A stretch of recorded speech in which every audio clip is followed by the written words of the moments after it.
So this is a 1980 Trans Am, which originally came with a 301 engine. We scrapped all that. We wanted it to be a fun muscle car and something that somebody would really have fun and enjoy driving. So I did it as if I was gonna do it myself, and I didn't cut any corners. So we started with a 400 Pontiac engine that's rebuilt. It's got a little bit of a camshaft in it. We put a brand new quadrajet carburetor on it. It's got HEI ignition. Everything's great on it and ready to go. Turbo 350 transmission. We went through all the suspension. All new springs in the front, all new bushings everywhere, new bushings in the back. We made sure the ride heights were right. We lowered the front with some different springs. We put all new sway bar bushings in it, all new brakes, all new brake lines, all new fuel lines, new fuel tank. So everything is pretty much mechanically brand new on the car when it comes to that stuff.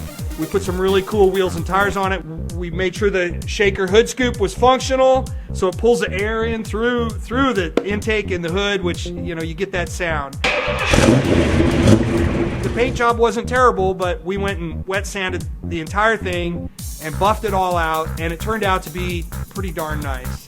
So it looks good too. The interior, we tore it all out, and we had replaced some of the floor pans. We fixed all the rust where there was rust.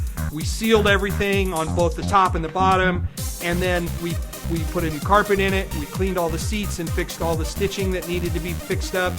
And we put a new Kenwood stereo in the thing so that you can listen to some classic rock and roll music when you're driving it down the road.